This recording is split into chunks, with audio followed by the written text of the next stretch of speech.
Cyber నేరగాళ్లు జాగ్రత్త. మాయమాటలతో అమాయకులను బురిడి కొట్టించిన ఫలితం సున్నా. మిమ్మల్ని మీ ఖాతాల్ని ఓ కంట కనిపెట్టే సైనికుడు వస్తున్నాడు. సైనికుడంటే తుపాకీ పట్టుకుని పోరాటం చేసే సైనికుడు కాదు, అంతకంటే భయంకరుడు. చెప్పిన పని మాత్రమే చేసే ఆర్టిఫిషియల్ ఇంటెలిజెన్స్. సైబర్ నేరాల నియంత్రణకు కృత్రిమ మేధ చేసే మేలేమిటో ఇప్పుడు తెలుసుకుందాం.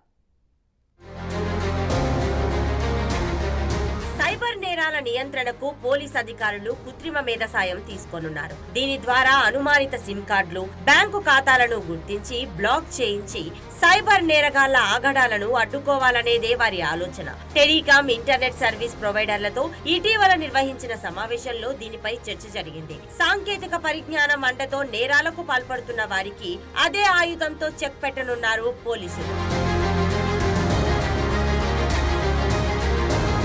సైబర్ నేరాలు ఇటీవల కాలంలో అడ్డు అదుపు లేకుండా పెరిగిపోతున్నాయి. ఇవి సామాన్యులనే కాదు, పోలీసులను ఇబ్బంది పెడుతున్నాయి. ఈ మోసాల బారిన పడకుండా ప్రజలను ఎన్ని రకాలుగా చైతన్యపరుస్తున్నా నేరగాళ్లు కొత్త కొత్త పద్ధతుల్లో దోపిడీకి పాల్పడుతూనే ఉన్నారు. ఇతర రాష్ట్రాలు, దేశాల్లో ఉండి మరీ ఇక్కడ వారి ఖాతాలు ఖాళీ చేస్తున్నారు. ఫోన్ కాల్ తో బురిడి కొట్టించి ఖాతాలో ఉన్న సొత్తంతా ఊడ్చేస్తున్నారు. తప్పుడు చిరునామాలతో సిమ్ కార్డులు తీసుకుని బోగస్ ఖాతాల్లోకి డబ్బులు మళ్లించి కొల్లగొడుతున్నారు.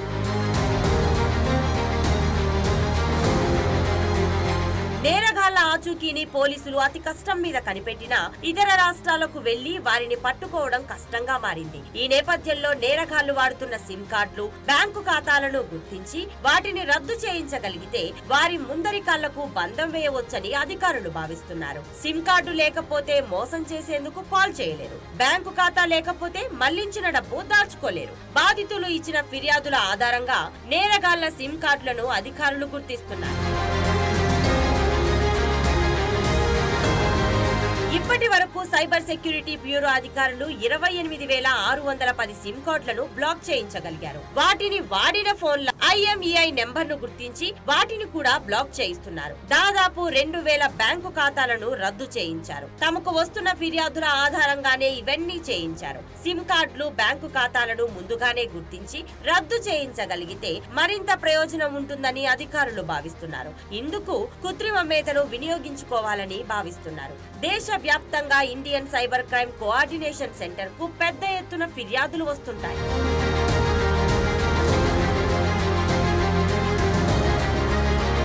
బాధితులకు వచ్చిన ఫోన్ కాల్స్, డబ్బు మళ్లించిన బ్యాంకు ఖాతాల వివరాలన్నీ సైబర్ క్రైమ్ కోఆర్డినేషన్ సెంటర్ లో నమోదవుతూ ఉంటాయి. ఈ సమాచారంతో పాటు బ్యాంకింగ్ డేటా ఆధారంగా అనుమానాస్పద ఖాతాలను గుర్తించాలని అధికారులు భావిస్తున్నారు. ఇందుకోసం కృత్రిమ మేధ సాయం తీసుకోనున్నారు. చాలా కాలంగా పనిచేయని బ్యాంకు ఖాతాలోకి ఒకేసారి ఎక్కువ మొత్తంలో డబ్బు జమ అయినా, ఒక ఖాతాలోకి దేశవ్యాప్తంగా వేర్వేరు ప్రాంతాల నుంచి డబ్బు జమ అవుతున్నా అటువంటి వాటిని గుర్తించి ఆయా బ్యాంకులను అప్రమత్తం చేయనున్నారు. అలాగే సిమ్ కార్డుల విషయంలో సర్వీస్ ప్రొవైడర్లను ఇప్పటికే అప్రమత్తం చేశారు. ఒక ప్రాంతంలోని సిమ్ కార్డు ద్వారా దేశవ్యాప్తంగా వేర్వేరు ప్రాంతాలకు కాల్స్ వెళ్లినట్లు గుర్తిస్తే అటువంటి నెంబర్ ను అనుమానిస్తారు. కృత్రిమ మేధ ద్వారా ఇటువంటివి విశ్లేషిస్తారు. ఇలా నేరం జరిగిన తర్వాత గుర్తించడం కంటే ముందే సిమ్ కార్డులు, బ్యాంకు ఖాతాలు పట్టుకోగలిగితే నివారించవచ్చనేది అధికారుల ఆలోచన.